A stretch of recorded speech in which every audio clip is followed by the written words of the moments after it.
The thing about going down the Bitcoin rabbit hole is that it challenges a lot of things that you just knew to be fact, things that you believe in. And if you're not able to digest new information and then, do an analysis and come to a different conclusion, it can kind of be scary. So for a lot of people, this is why they just avoid it, refuse to do the knowledge, and will continuously have the thoughts that they have and get left behind. But I'm trying to do my best to make sure a lot of us don't get left behind.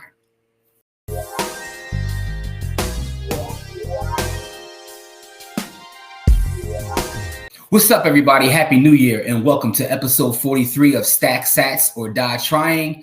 This is the Bitcoin Only Show brought to you by the Hood as well as the Black Wealth Rebels. Listen, it's episode 43. This is the Troy Polamalu episode. Shout out to the legend. This episode, I'm gonna jump right into it. Don't want to, be on here too long. I know people love the content, but no one wants to sit around and listen to a 2-3 hour podcast. So this week, I'm going to be talking about Bitcoin versus gold. Right? This is a conversation that some people have wanted me to address because, believe it or not, I used to be a gold bug. And a lot of people that may have discovered this channel may have discovered me through my talking about gold, which was years ago. It's been years since then. But I once was a gold bug. And a lot of things that attracted me to the idea of gold is what helped me to understand Bitcoin when I went down the rabbit hole. And it helped me for me to understand Bitcoin in a way that it made sense to me and make me realize that I need something that is decentralized. So that is part of my journey. It's part of my story as a Bitcoiner. But I've come to the point now where I'm all in on Bitcoin. Everyone knows. If you're watching this show, you already know how I feel about Bitcoin, right? Bitcoin and real estate are, my two Jones. You know what I'm saying? Two loves in my life, but Bitcoin and real estate. So it is what it is. But Bitcoin more so than anything else. Like if you tell me right now, you'll give me a property or give me the same amount value-wise in Bitcoin, believe it or not, I'll take Bitcoin. But I want to make this episode to kind of help you guys understand what allowed me to make the shift from being a gold bug to going fully into Bitcoin and honestly selling a majority of I only have a couple things left, which are more numismatic coins, more so than stacking for volume. And by the way, if you are a member of our village, and our village is the Black Wealth Rebels, by the way, you can join our village for free. BlackWealthRebels.com, right? You'll see it scrolling at the bottom of the screen now. It's BlackWealthRebels.com. If you're listening to this, it's still BlackWealthRebels.com. Join our village, our Patreon, where we have free tiers. If you ain't got a couple dollars, but if you got a couple dollars, you get access to more content. One of the things back there is a course that I did years ago, which is Intro to Precious Metals, where I go through why precious metals have value, so on and so forth. I still keep the course just because I think that a lot of the things taught in that course are applicable to Bitcoin. And by the way, within our village, we have a new Bitcoin for 2025 that'll be dropping within the next month or so. But that course is back there. So shout out to everybody who's watching this early, because if you are a member of our Patreon, if you are a member of the village, you're getting access to this episode days before it hits Facebook and YouTube, which is where this streams. So let's get right into it. And I told y'all this year, we going back into our teaching bag, man, not just pontificating, but we teaching, right? So what does that mean? That means, boom, your boy got another PowerPoint. You know what I'm saying? The PowerPoint God, you know what I mean? Anyway, let's get right into it, right? So this presentation is called Bitcoin versus Gold, the future of store of value. So Bitcoin is often considered better money than gold. So in this presentation, I want to compare the two assets and highlight why Bitcoin has an advantage in the digital age. Let's start with this. If you look at Google, Facebook, a lot of the information companies, they have digitized information, right? If you look at Spotify, Apple, Tidal, YouTube Music, they have digitized music, right? Media has been digitized through Netflix, YouTube, you name it. Everything has been digitized. So money itself will be digitized. Books have been digitized. Kindle, Nook. Do people even still have Nooks? I'm a Kindle dude. You know what I mean? It is. I still got physical books, such as On Your Time and Space. You know what I'm saying? Which I'm a co-author of, but I digress. But I still have physical books. But when I buy something digitally, I'm Audible, the Audible God, or Kindle. Shout out to Audible too, man, because Audible is adding more and more stuff. But this is not about Audible or Kindle or books. Just showing you that everything is being digitized. So money is also being digitized. In fact, most money is already digital. Even if we're still talking about fiat dollars, most people transact via fiat, through, second layers like Visa or MasterCard. By the way, hopefully you guys watched episode 42 where I talked about the Lightning Network in second layers, but getting back to the presentation. So money will be digitized as well. And money, there will also be a decentralized store of value, right? So in the past and, for thousands of years, gold has been that. Gold has been that. And I know one of the questions I'm going to get, whether it be on social or in the comments on, one of the platforms that this airs on is Jimmy, why did, you can just do both. You can just do both, right? Why would I choose between this one or that one when I know that I can have both? That's true. But the issue is everything goes to zero when compared to Bitcoin. And I say that because there's opportunity cost. So why would I buy something like gold that is not really going to gain value at the same capacity as Bitcoin has? And we'll talk about why in this presentation. As a matter of fact, let's get right to it. Scarcity and supply cap. Bitcoin has a finite supply of 21 million coins, which is immune to inflation caused by increased supply. We've talked about that as it pertains to fiat currencies, right? The more fiat is printed, it's inflated, and the value of said fiat goes down, so the cost of goods and services go up. Gold is limited by nature, but new reserves can be discovered and mined, which slowly increases supply. So let's just make the math easy. Let's just say there's only 1,000 ounces of gold in the world. We all know it's way more than that. Let's say it's 1,000 ounces. And I have one of those ounces. I have one of 1,000. And tomorrow a new mine is discovered and there's another 1,000. My 1 ounce has just been diluted. So the thing about gold is, which is interesting, is when gold starts to rise, all of a sudden they tend to find more. Right? So it's kind of interesting that way. There is no finite supply of gold, right? And I know people have made jokes because some people say there's gold on Mars and there's gold here and there. But gold mines are discovered often. I got last year, 2024, I was offered the opportunity to invest in a gold mine if I wanted to do so. Someone reached out to me about, buying into, say, gold mine because they knew in the past that I was a gold bug and they had an actual mine. They were looking for investors. Thing about it is I told them no, and they were like, well, why? And I told them my whole thesis on Bitcoin, and they thought I was crazy. And at the time, gold was, a little over 2K, and Bitcoin was probably around the time, in the 50s. But how'd that turn out? But, anyway, point is, this was a new gold mine that they were getting ready to mine, and they were looking for investors. So what's going to happen is they're going to find gold. They know gold's there. They're going to find gold, and it'll add to the supply of, say, gold. The one thing we know about Bitcoin, right? Especially us node runners, we run nodes.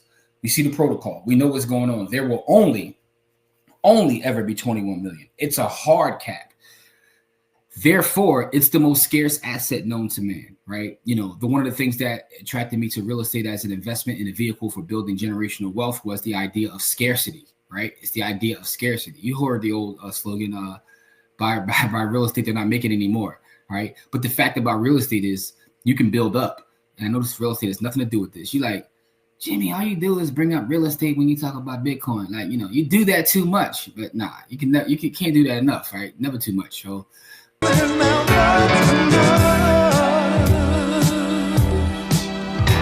but the point is this, I can take a piece of land and I can build up.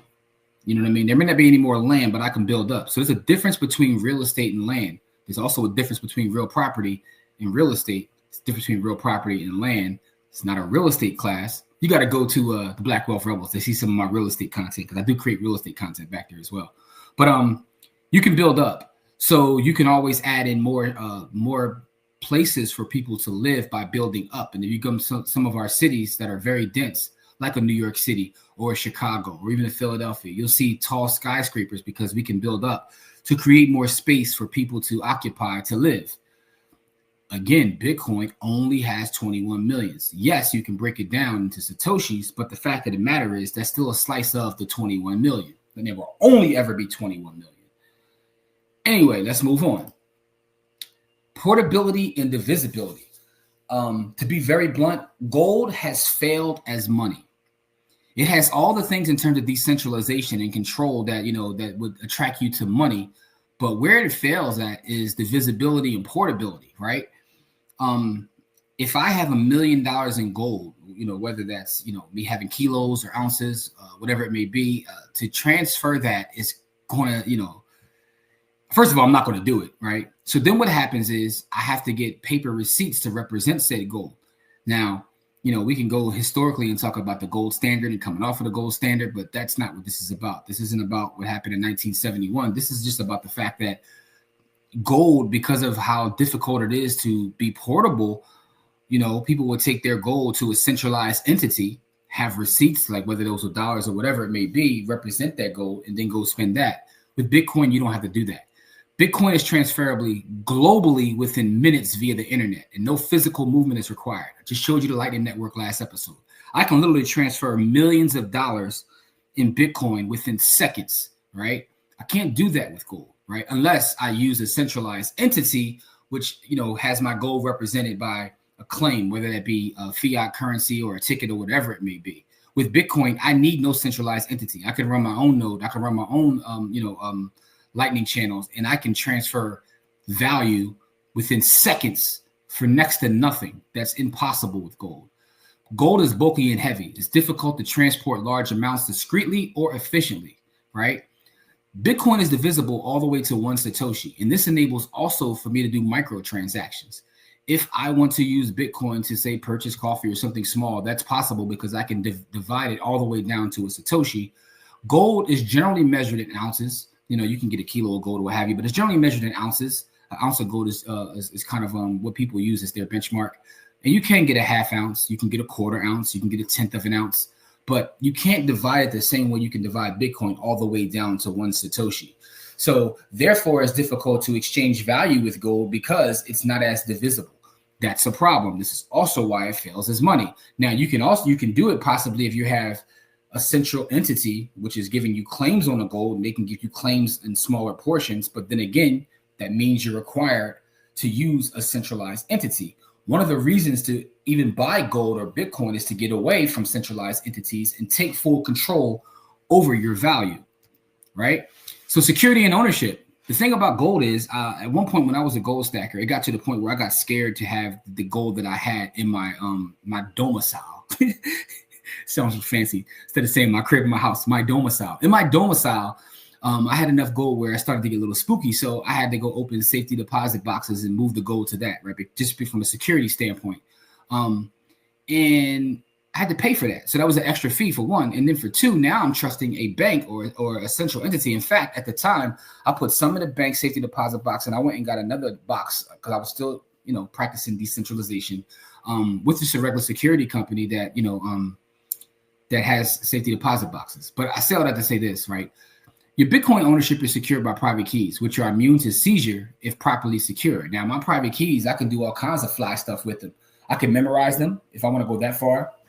I can open up various boxes like I did with the gold and put one, a couple letters here, a couple there, a couple words rather here, a couple words there. There's so many things I can do from a security standpoint, but because it's digital, I don't have to worry about the physical thing and having to, care for that, right? Because gold requires physical storage in vaults or safes and is vulnerable to theft or confiscation. And yes, that has happened in the past, right?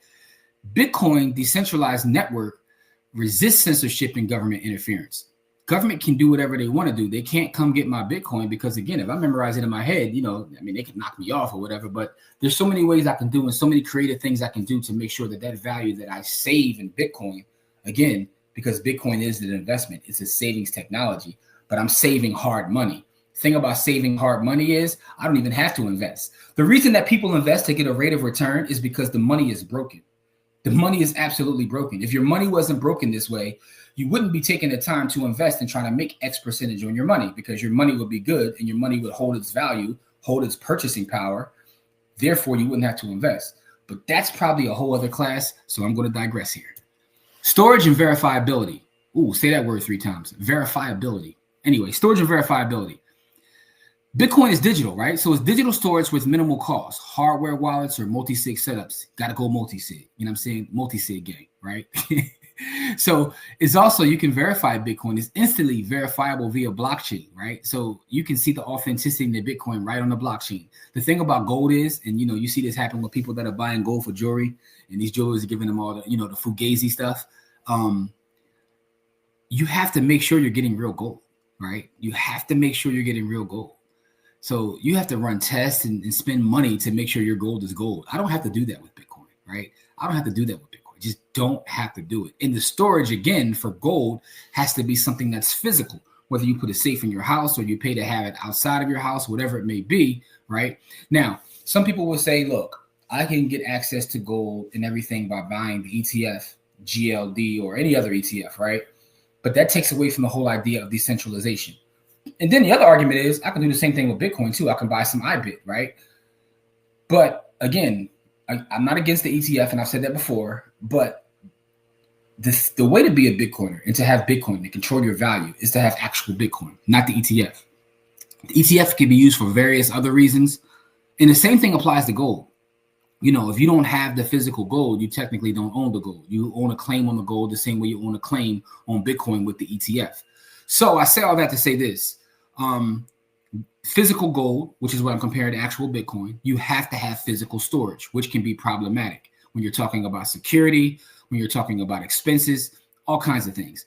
So that is why Bitcoin is superior when it comes to storage and verifiability. Verifiability. I just want to say it 3 times because I know I said it was difficult, but you know, I'm him.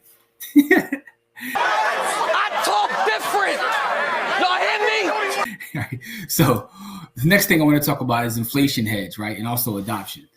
So myself and other people included, look at Bitcoin as being digital gold. I also look at it as being digital real estate, right? So it's growing adoption as an inflation-resistant asset. Also, institutional investment. We saw what happened in 2024. There's increasing interest from institutional investors and governments, right? You have governments that are using Bitcoin as currency. You have institutions, some of the biggest institutions on the planet, creating ETFs to have access to Bitcoin, right? It's also easily integrated into a digital economy.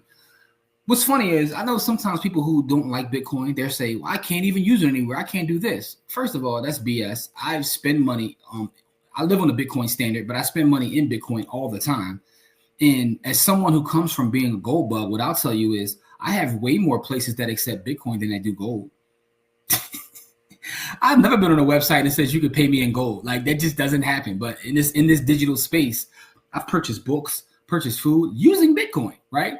So that's just like, come on, man. We got to deal with facts now. We got to deal with the facts, right? So gold is historically trusted, but adoption hasn't evolved significantly in the digital age. And that's the problem. We are in a digital age, so therefore we need digital gold. Physical gold doesn't work where we are now and where we're going.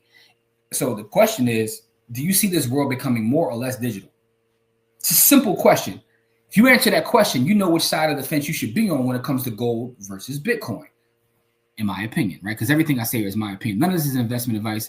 It's for educational and informational purposes only. The fact of the matter is Bitcoin's not an investment anyway, and I keep saying it. It's a savings technology. Bitcoin is money, hard money.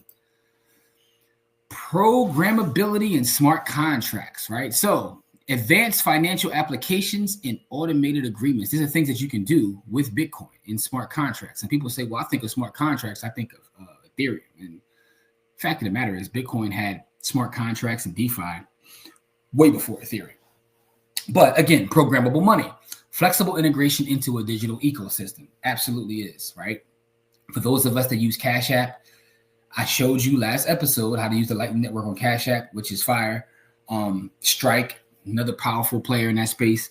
DeFi applications, decentralized finance, and innovative financial products. This is what you're going to be able to do with Bitcoin in a way that you never were able to do with gold. And that's just the fact of the matter. Gold has been a store of value for a long period of time, but you really can't integrate it into the economy or use it in a way that makes it good money. And again, we're talking about being good money, right? Because our money is broken. Therefore, we have to use a different type of money. Would you rather use gold or would you rather use Bitcoin? Your answer to that will, tell me a lot. And I understand, I want you to hear me out. I understand that there are gold bugs who spent half their life or a majority of their life stacking gold who don't want to hear what it is I'm saying. But again, the thing about technology and the way the world works is it could care less about your feelings. It doesn't care about your feelings. Gold doesn't work. It hasn't worked. The one thing it's worked for is just to reserve the purchasing power, but you can't integrate it into any sort of economy, specifically this digital economy that we're living in. So, and by the way, this isn't all gold slander. It's just there's a superior gold because Bitcoin is the new gold, right? Bitcoin is gold 2.0. Bitcoin is gold 2.0. Repeated 3 times like Dr. Umar. Bitcoin is gold 2.0. I need you to understand, overstand, and understand me. I need you to understand, overstand, and understand me. It's superior scarcity and portability, right? That's what it has over traditional gold. It's finite supply and ease of transfer, giving an edge over gold, right? It has enhanced security and verifiability. Its digital nature allows for better security and instant verification in a way that you've never been able to do with gold. It's future-proof because you can program it. So it's going to make the transition as we move more and more into a digital economy. The fact that it's digital ensures that it will be able to be used for years to come. And it's also evolved as a store of value. It's the next evolution in preserving wealth. Bitcoin is here now and it's here to stay. I can attest to the fact that not only has Bitcoin changed my life, but changed the lives of countless others, especially those that watch the show. Shout out to everybody who watches Stack Sats and Die Trying every week. I love and appreciate you guys because the feedback that you give me makes me create more of this content, makes me continuously go down a rabbit hole and study and study and study. And the more that I study, the more I'm sold on the fact that I'm doing the right thing. And the more that I understand, and listen, I got to keep it a buck. My personal wealth has increased exponentially since I went on the Bitcoin standard. Everything is becoming cheaper to me. I see people complaining in 2024, the cost of this costs more, the cost of this costs more. And I'm like, yo, everything's cheaper to me because I've been stacking Bitcoin for the last half decade plus. My life is cheaper. You know what I'm saying? My real estate is cheaper. So I'm gonna give you another example. I just had a tenant move out of a property, right? And but again, I tell you guys all the time, all of my reserves that I put up to the side for every rental property goes in Satoshis. So, you know, I'm walking through the property. Like, what do I have to do to turn this over to put another tenant in? First of all, I honestly thought about selling the whole property to taking the money and buying sats. But there's a social part of me and another part of me that still operates in real estate because I want to provide quality housing and affordable housing to people that really don't have that. I don't want to go into a whole diatribe about that, but the point is, I look at myself as being of service. So what I do in real estate, a lot of people don't do. A lot of people just try to maximize profits and do these things, but I help people get quality homes at affordable prices. But I digress. But looking at things I have to do to the home in terms of getting it clean, painted, all that stuff, that's all cheaper to me now than it was 3-4 years ago. And that's because I save in Bitcoin. Because Bitcoin is my savings, everything is cheaper to me. And it's because it's digital, I can make moves in a way I never will be able to do with gold, right? So when I was stashing gold and I would get excess cash flow from a rental property, I would put a portion of it in gold, right? And I would save it in gold. But then what happens is when I had to use the gold, I had to then sell the gold, wait for that to clear, get the money and do all that. I can get, the thing about it is I have a 24/7, 365 liquid market with Bitcoin. If I need to go to cash to pay someone. And the other part is I don't even need to go to cash because I use the Fold card. Shout out to Fold. You know, those are my guys. I'm irresponsibly long, full stop. Put that out there. I'm a big believer in the company. But now with the way that Fold is working, I just send it to I could take it from my cold storage, send it to Fold, cash it out. Now it's on my Visa card. Boom. I can't do that with gold. It's impossible. I can't live on a gold standard because it's just impossible in a digital economy for me to live on a gold standard. In a digital economy, it's very simple for me to live on a Bitcoin standard. And there are companies out there creating and putting things in place to make sure that those of us that want to can live on the Bitcoin standard. I closed the majority of my bank accounts. I only have a couple accounts open now. And, you know, I look at them different. I look at my bank accounts as being my nodes now where I just get the money in and send it right over to Fold, right? So, and that's a whole other story. Do it for a different episode. But the fact of the matter is I don't need bank accounts anymore just to get money in from those that need to pay me, whether that's a tenant, whether that's a business. You want to pay me, you pay me that. But as soon as you send it to me, guess what? It's going to sats. I don't need a bank account. I leave $0 in the bank. Absolutely $0 in the bank. Everything sits in Bitcoin. I'm all in. So, you know, it's going to go one or two ways. But we know we only go in one way because, again, it's superior scarcity and it's portable. Bitcoin is now and Bitcoin is the future. So with that being said, I hope after, you know, listening to me go on, you know, that PowerPoint presentation and talk about it, you can understand why I made the transition from someone that saves in gold to saves in Bitcoin, and why it's making my life better. It's made it simpler. It's made it less complicated to secure, less complicated to even pass down. As I start to think about, my life and, whatever I close my eyes, because tomorrow is not promised to anyone, that idea of transferring my wealth to the next generation is even easier, right? Here go my 12 words, man. Go have fun. Like, here go my 12 words. Here go all my wealth. That's easier than transferring deeds. That's easier than transferring stock accounts. Yeah, man, you got my 12 words. You got my wealth. I mean, we out of here, man. 24 words for those of us that do 24 words. Man. Also, shout out to my brother Kamari, man, the finance rebel. I'm rocking his merch right now. You know what I'm saying? He's also 1/3 of the Black Wealth Rebels, as we call ourselves, the Black Wealth Rebels. And by the way, if you are not a member of our village, you can do so by going to blackwealthrebels.com. That is blackwealthrebels.com. That's where we kick it. Sunday classes, Wednesday, Friday, we live all the time. And we have extra classes for those that are part of our various tiers within the Patreon. So I say all that to say this, man. We in 2025. We're going to have a great year this year. We're going to stack sats. My goal every day I wake up is to go to bed with more sats than I woke up with. You know what I'm saying? I'm literally mining right now. I don't know if you can hear that. I got my miners running over there because, we part of a pool. Shout out to the Brains pool. Get my sats. And we're doing everything we can, man. We're using fiat miners through River. We're putting cash to the side that's going to pay us, interest in Bitcoin. We're doing all the things. We're doing the games. We're doing the mining. We're doing the fold card. We're stacking sats in various ways, and we're building wealth for our families, and we're making everything cheaper for us. So those of us that have went down the rabbit hole, start to live on the Bitcoin standard. Life is good, man. You know what I'm saying? Life is good. Hopefully you got something from this episode. Please leave me some feedback. Do all the YouTubing and stuff. Like, comment, share, subscribe. All the stuff I was supposed to say in the beginning that I didn't say. But I'm not a YouTuber. I'm a Bitcoiner and a real estate guy that loves to come on YouTube and Facebook and all the various platforms to talk about the things that I enjoy. You know what I mean? I got to tell how I feel, whatever Martin said. Said I got to talk. I got to tell what I feel. I got to talk about my life as I see it. Anyway, man, I love you guys. I appreciate you. Thanks for all the support. Let's have a great year. Remember, blackwealthrebels.com. And, I'll be back next week with some more information about Bitcoin. And if there's anything specifically you want to see me talk about, please do. I have still got to do the wallet video. I got questions about mining. And someone sent me a question about something else. It was mining. Node. Go deeper into the whole idea of a node. So those 3 things I will be working on. I know Lightning Network was the top of that, which I already did last week. And I got the question about gold, which is, Detroit Power Model episode. I just, right here, you're watching. So we're going to get into a lot of those other things.